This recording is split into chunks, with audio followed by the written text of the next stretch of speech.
Hi there, thanks for stopping by. Welcome to the Lavender Town Tavern. This is meant to be a more laid-back space where I can document some of my Pokemon journeys. In this video, we are continuing our Shiny Dream Team quest in FireRed on the Game Boy Advance. Last time, we found our shiny Charmander, Sunfire. And now it's time to move on to the next member of the team, Gengar. Without question, Gengar was always going to be a member of this team. It's one of my favorite Pokemon.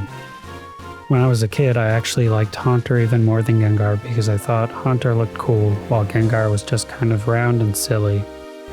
As I've gotten older, I've come to realize there's nothing wrong with needing a big, silly guy in my life. And at this point, Gengar has pretty much become a staple in our household. One of my core memories with the Gengar line is from the Pokemon episode, The Ghost of Maiden's Peak. Specifically where Gastly says, "Awfully ghastly," in that weird deep voice. For whatever reason, that really stuck with me as a core memory.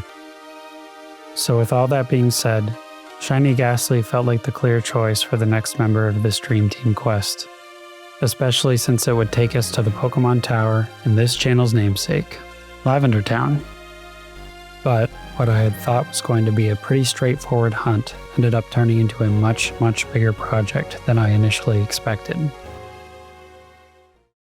I planned to do this hunt on the 3rd floor of Pokemon Tower because from what I could tell, that gave me the best odds for the target I actually wanted. On this floor, Gastly has a 90% encounter rate, Haunter is only 1%, and Cubone is 9%. I would have been fine with a shiny Haunter, but Gastly is what I was really hoping would shine. Early on, I even thought phasing on a Cubone might be exciting. I even had a nickname idea for if that happened. But as time passed, my feelings about that would change.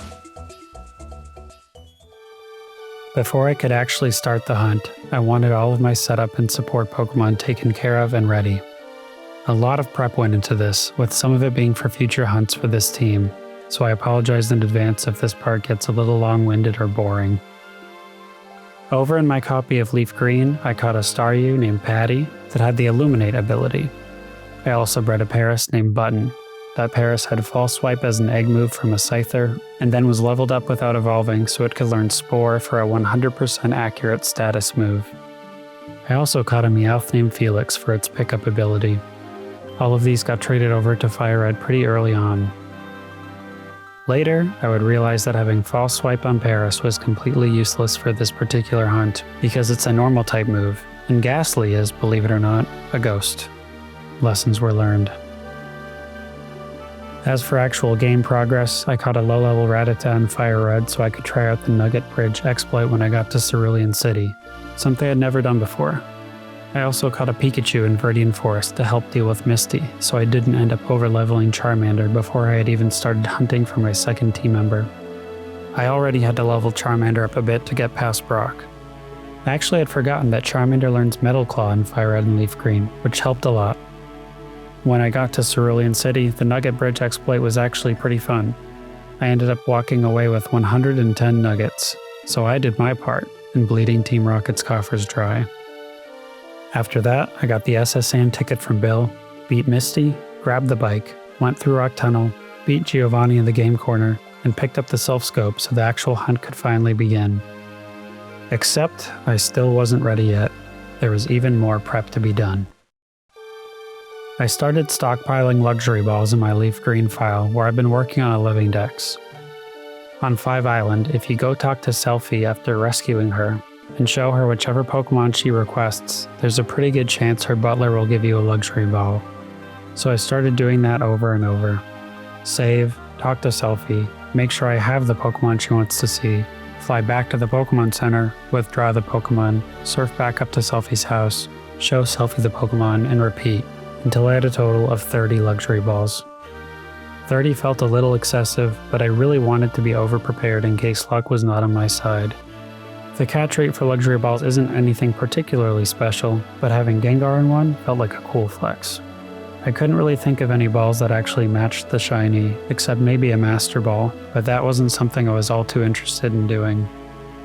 Since I was already going to be doing a lot of trading, I also bought 30 dive balls and 30 net balls and emerald for upcoming hunts on this quest, and also picked up a white flute, which boosts encounter rates.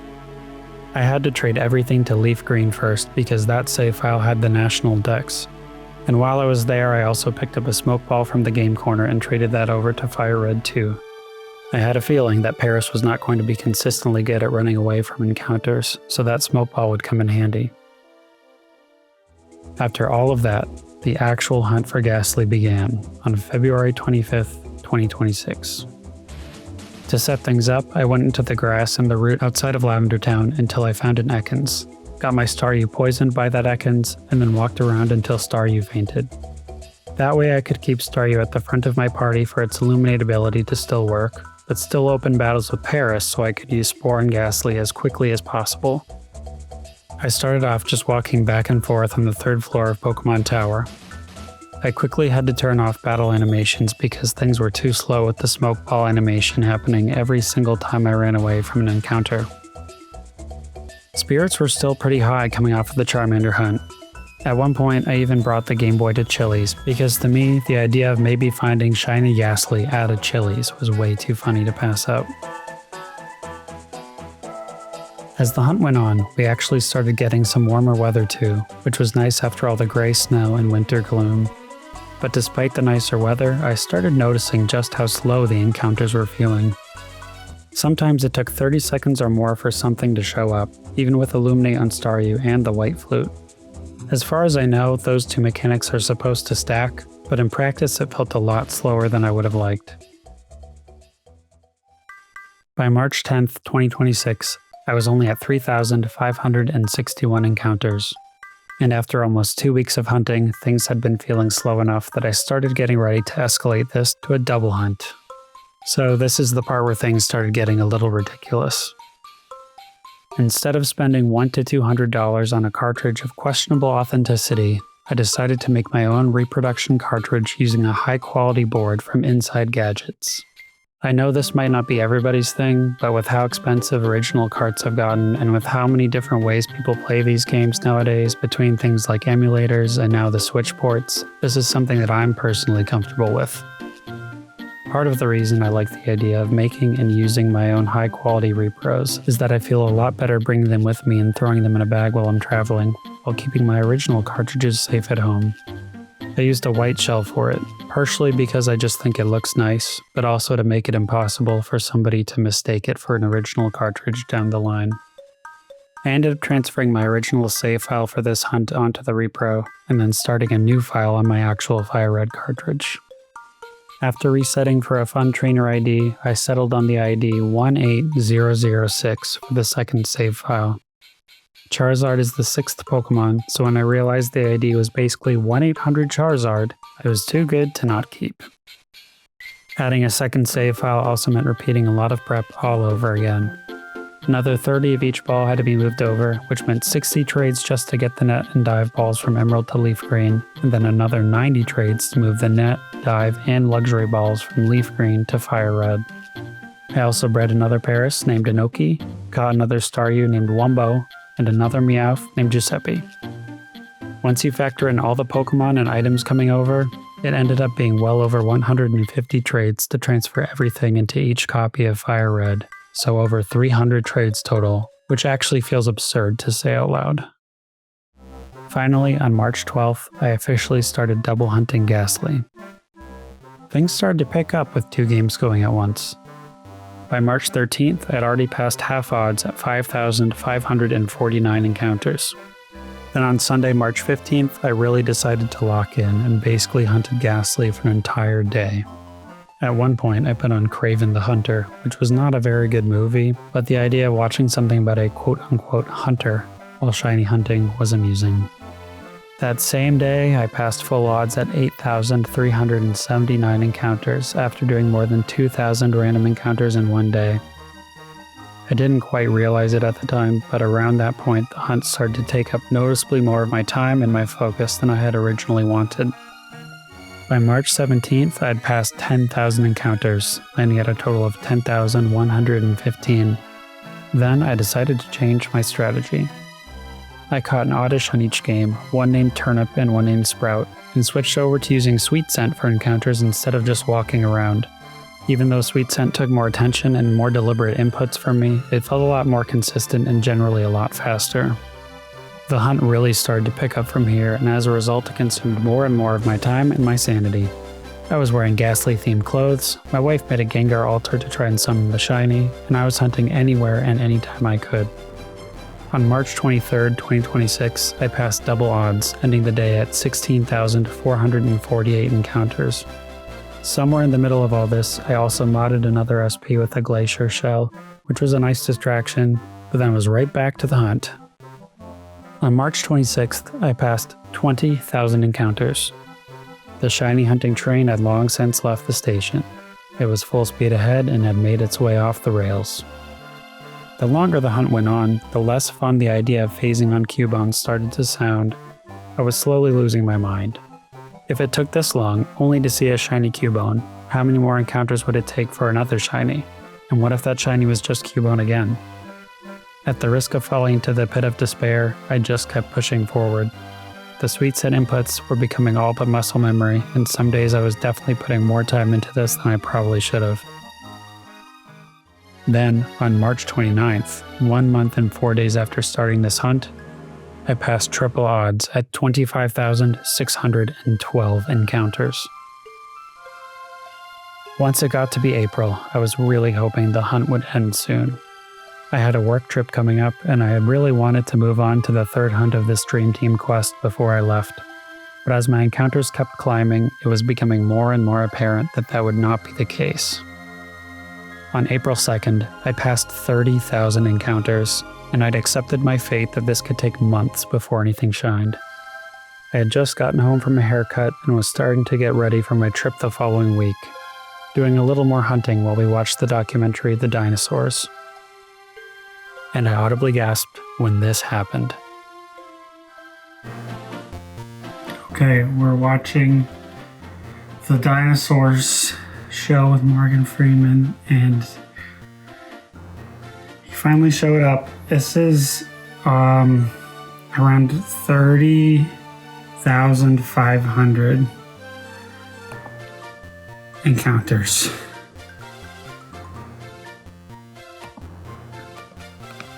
Are you asleep?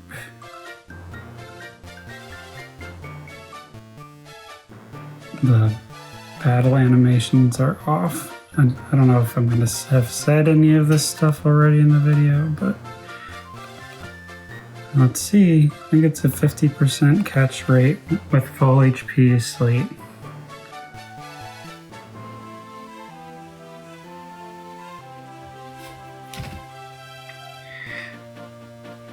We got him. Okay. Oh, this is cool. I don't know if I've ever seen this before or like known about it. When it might, I don't know if it's FireRed or a being that exists as a thin gas that can topple an Indian elephant by enveloping the prey in 2 seconds. And is this the one where it changes color? No, it doesn't change. Okay. So the name is Phantomix. Oh, and it's a woman. She's a woman. Oh, I'm so happy, Phantomix. Okay. And I'm going to save and back this up as soon as I can. I don't know if I'm going to use this audio, but... Oh, it's so sick. Save it one more time.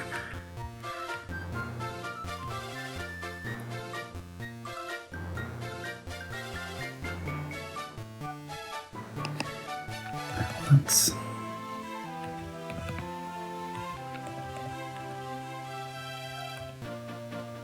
send him out and see. So I should have sweet scented a bit quicker than walking. Alright, ready? We have regular Gastly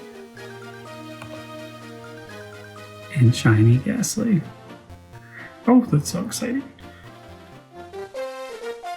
So there you have it. no Cubone phases, caught in the first luxury ball I threw, and it only took a total of 30,636 random encounters to get there. I didn't realize it until later, but she actually has the same nature as my Charmander, which is interesting. I checked the approximate IVs with a calculator, and while most of them are pretty decent, the special attack IVs unfortunately are not awesome. That mild nature may have to do some heavy lifting. I've received some really good nickname guesses from people to keep with the X-Men theme. One of them was Nightcrawler for Gengar, which is a great idea. It unfortunately doesn't quite fit the character limit in Gen 3, but I may use a shortened spelling like this or something for a different shiny in the future. I first was exposed to Phantom X when I was reading Uncanny X-Force back in college. Some intense stuff happens in that run, but that character just felt so cool. I only just realized during this hunt that Phantom X was created by Grant Morrison, one of my favorite comic writers, and I have no idea how it took me this long to figure that out. I'm not even going to try to explain Phantom X's powers because they're kind of all over the place and not really related to Gengar at all, but ghosts and phantoms are basically the same thing, and the name is just too cool not to use. Let me know in the comments if you have any X-Men nickname guesses or suggestions for the remaining members of the team. It honestly felt like such a relief that Gastly shined just before my work trip. That weekend, we went out and saw a Nate Bargatze comedy show, which felt like a pretty good way to cool down and celebrate after over 30,000 encounters of staring at Pokemon Tower. Anyway, that just about wraps up our journey for the second member of our FireRed Dream Team quest. This one ended up being a lot more involved than I expected, both in the setup and in the hunt itself, but I'm so glad to finally have Gastly on the team. I really do appreciate you coming along on this journey with me. Please let me know about your shiny hunts or other Pokemon goals. For me, next time it may finally be time to put that SSN ticket to use. Thank you so much for watching and for hanging out at the Lavender Town Tavern. Hopefully it won't be too long before I see you in the next one. Take care.